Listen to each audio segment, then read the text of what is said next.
Hare Krishna to all of you. मेरा नाम आशुतोष महाजन है। तो आज मैं जानवरों के विषय में कुछ आपको महत्वपूर्ण बातें बताने वाला हूँ, तो कृपया से ध्यान से सुने।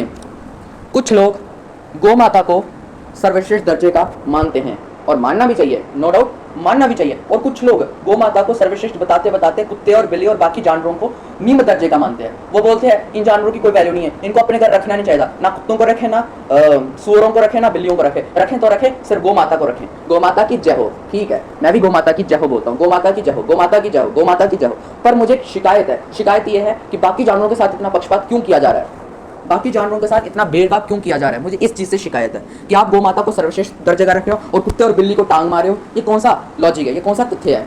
अगर रिस्पेक्ट करनी है तो सभी जानवरों की करो, अगर प्रिजर्व करना, अगर बचाना है तो सभी जानवरों को बचाओ। फिर इसमें इतना ऊंच नीच क्यों, इतनी पक्षपात क्यों? तो कहीं ना कहीं आज हम बताने वाले हैं परोपकार का एक ऐसा सूत्र जिसके द्वारा हम ये जान सके कि हमारा मनुष्य धर्म क्या है। ध्यान से समझना, विश्व के समस्त जीवों को सुख सुविधाएं पहुंचाना और उनके हित की व्यवस्था करने ही मनुष्य का मनुष्य तत्व है। इसी में उसकी धार्मिकता शामिल है। अर्थात कि जो व्यक्ति विश्व के समस्त जीवों को सुख सुविधाएं पहुंचाता है, विश्व के समस्त जीवों सुख, जितने भी जीव जंतु है उनको सुख सुविधाएं पहुंचाता है, चाहे वो गाय हो, चाहे वो कुत्ता हो, चाहे वो बिल्ली हो, चाहे वो बंदर हो, चाहे वो मोर हो, चाहे वो कौवा हो, चाहे वो सुअर ही क्यों ना हो, अगर सबका कल्याण करता है वो और उनके हित की व्यवस्था करता है, यानी हरा घास डाल, पशुओं के लिए हरा घास, कुत्तों के लिए बिस्किटियाँ रोटी, बिल्लियों के लिए दूध और बंदरों के लिए केले और बाकी फल फ्रूट, इन चीज़ों की व्यवस्था करता है, तो उसी में उसका मनुष्य तत्व है और उसी में उसकी धार्मिकता शामिल है और यही वास्तविक मानवता है। ठीक है ना? तो कहीं ना कहीं हमें समस्त जीवों की हित की कामना करनी चाहिए, हमें समस्त जीवों के लिए सुख सुविधाओं का प्रबंध करना चाहिए, यानी मैनेज करना चाहिए, और कहीं ना कहीं उनके हित की व्यवस्था करनी चाहिए। मतलब उनके कहीं ना कहीं हित की, हित माने क्या, उनके कल्याण की, उनके सुख सुविधाओं की व्यवस्था करनी चाहिए। जैसे आप गौशालाएं बना सकते हो, कुत्तों के लिए डॉग हाउस का प्रबंध कर सकते हो, बिल्लियों के लिए कैट हाउस का प्रबंध कर सकते हो, घोड़ों के लिए कहीं ना कहीं जो घोड़े वाले तंबे होते हैं उसका प्रबंध कर सकते हो, और कहीं ना कहीं पक्षियों के लिए कहीं ना कहीं खुला अंबर है, यानी कहते हैं ना हम पंछी उन्मुख गगन के पिंजरे में न गा पाएंगे, कनक तिलियों से टकराकर पुलकित पंख टूट जाएंगे। मतलब पक्षियों के लिए खुला अंबर है, पक्षियों के लिए कहीं ना कहीं खुला आसमान है।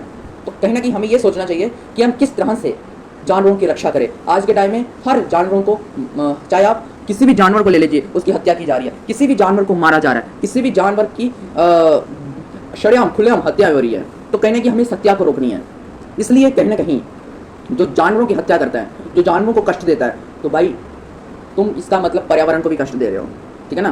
तो कई बार मैं देखा लोग कहते हैं कि जानवरों को अगर हम नहीं मारेंगे, जानवरों को हम नहीं शिकार करेंगे तो उनकी जनसंख्या बढ़ जाएगी, इनकी पॉपुलेशन बढ़ जाएगी, इसलिए हम जानवरों को मारते हैं ताकि इनका उद्धार हो सके। अच्छा जी, मुझे एक बात बताओ, आप अपने घर में बच्चे को पालते हो, तो बच्चे को अगर आप मारोगे तो उसी में उसका उद्धार हो जाएगा? ये तो यही हिसाब हो गया ना। आपका कोई बच्चा है, आप उसका उद्धार कैसे करोगे? उसको अच्छा खाना दोगे, अच्छी ढंग से पानी दोगे और उसको सही ढंग से शिक्षा प्राप्त करवाओगे और कहीं ना कहीं उसके स्वास्थ्य का ध्यान रखोगे, उसको पढ़ लिखाकर अच्छा अफसर बनाओगे, तो इसी में उसका उद्धार होगा ना, इसी में उसका कल्याण होगा। तो इसी तरह से हमें पशु पक्षियों का इसी तरह सुधार करना है, यानी उनके लिए जल पान की व्यवस्था करनी है।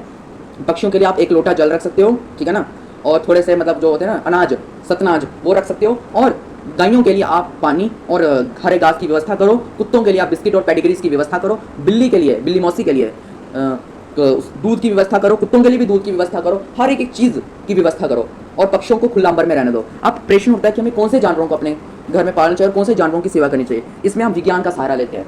विज्ञान में 3 तरह के जानवरों का उल्लेख किया गया है। पहला, कार्निवोरस।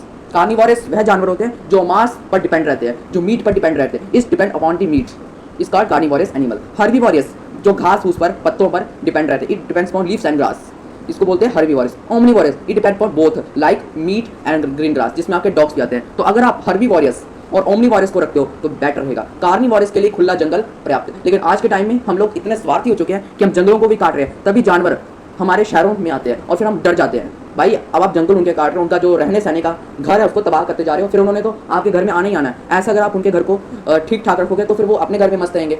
अब उनको आपके घर में आना पड़ा और आप फिर उनको पिंजरे में बंद करके चिड़ियाघर छोड़ के आते हो या कहीं और छोड़ के आते हो, तो इसमें गलती तो आपकी भी है, क्योंकि आप उनके जंगलों को क्यों काटते जा रहे हो, उनके रहने सहने की व्यवस्था को क्यों काटते जा रहे हो, उनकी बायोडाइवर्सिटी को क्यों हानि पहुंचाते जा रहे हो, तो इसमें कसूर आपका भी है। तो कहीं ना कहीं हमें यह समझना चाहिए कि जानवरों के लिए सुख सुविधाओं का प्रबंध करें, जानवर को कभी भी पक्षपात के नजरिए से मत देखें।